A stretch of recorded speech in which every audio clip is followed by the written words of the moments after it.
Hi students, வணக்கம். இப்போ என்ன பார்க்க போகிறோம்? இயல் 6 பயிற்சி 6.1ல் 8ஆம் கணக்கு என்ன கொடுத்துருக்காங்க?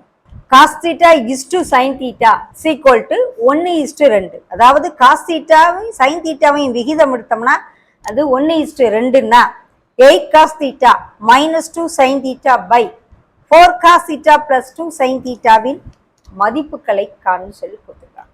பார்க்கலாமா? முதல்ல கொடுத்துருக்கதை எடுத்துக்கிறோம். Cos theta is to sine theta equal to 1:2. இதை பின்னமாக மாற்றுவோம். Cos theta by sine theta is equal to 1/2. Okay, cos by sine அப்படின்னா அது என்னது? Cot theta. Cos by sine என்னது? Cot theta. So cot theta is equal to 1/2ன்னு கொடுத்துருக்காங்க. Tan தீட்டானா எதிர்பக்கம் by அடுத்துள்ள பக்கம், காட் தீட்டானா அடுத்துள்ள பக்கம் பை எதிர்பக்கம். ஏன்னா டேனுடைய தலைகீழி தான் காட்டு. ஸோ இதுல இருந்து நம்ம என்ன எழுதலாம்? God theta is equal to அடுத்துள்ள பக்கம் பை எதிர்பக்கம். ஓகே, அப்போ ஒரு முக்கோணம் வரைவோம், ஒரு செங்கோண முக்கோணம் வரைவோம். ஏபிசின்னு போட்டு இந்த இடத்துல தீட்டா அடுத்துள்ள பக்கம் பை எதிர்பக்கம் தான் 1/2. அப்ப அடுத்துள்ள பக்கம் இது, இது எதிர்பக்கம். ஸோ 1/2க்கு இது பக்கங்களை மார்க் பண்ணிட்டு அப்போ கர்ணத்தை நம்ம நோட் பண்ணலாம். So AC is equal to Pythagoras தேற்றத்தின்படி AB squared plus BC squared.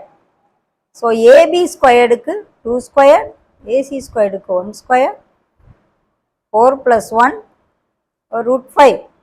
Okay, இப்போ கர்ணம் கண்டுபிடிச்சாச்சு √5. இப்போ நமக்கு என்ன வேணும்? காசு வேணும், சைனும் வேணும். So cos theta is equal to cos theta is equal to என்ன ஃபார்முலா? அடுத்துள்ள பக்கம் பை கர்ணம். அடுத்துள்ள பக்கத்துக்கு என்ன இருக்கு? 1. கர்ணத்துக்கு என்ன இருக்கு? √5. Okay, sine theta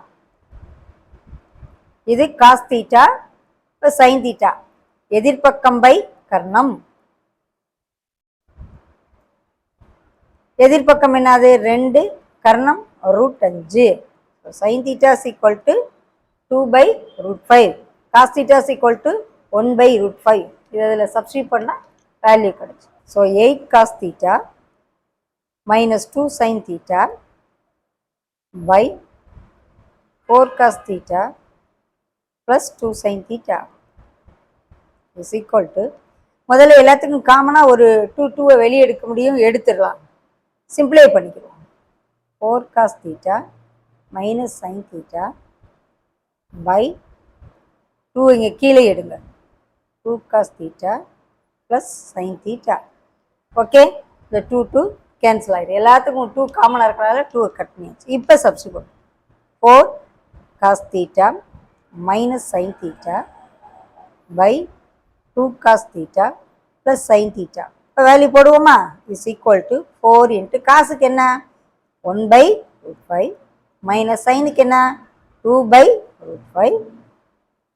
okay, divided by 2 into 1/√5 plus 2/√5. Okay, சுருக்குவோம். எல்லாத்துக்குமே √5 காமனாக எடுத்துட்டோம்னா 4 - 2 கீழே 2 + 2. இந்த √5 எல்லாத்துலேயும் காமனாக இருக்குது, டிவைடில் கேன்சல் பண்ணிடலாம். Okay, so 2/4 that is equal to answer 1/2. So இதனுடைய வேல்யூ என்னன்னு கேட்குறாங்க? 1/2.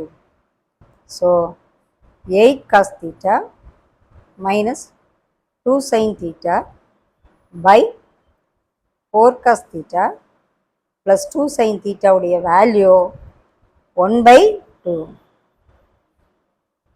ஓகே, இந்த மாதிரி ரேஷியோவில் கொடுத்தாலும் அதை ஃப்ராக்ஷனாக மாற்றிட்டு பின்னமாக மாற்றிட்டு அதிலிருந்து ஒரு முக்கோணத்தினுடைய 2 பக்கங்கள் கொடுத்துருக்காங்க. 3வது பக்கம் பித்தாகரஸ் தேற்றத்தை அப்ளை பண்ணி கண்டுபிடிச்சிட்டு ஆஸ் யூஷுவலாக நம்ம எல்லா ரேஷியோவும் என்ன ரேஷியோ வேணுமோ அதை கண்டுபிடிச்சிடலாம். காசு வேணுமா, சைன் வேணுமா, டேன் வேணுமா, எந்த ரேஷியோனாலும் நம்ம கண்டுபிடிச்சிடலாம். ஓகே.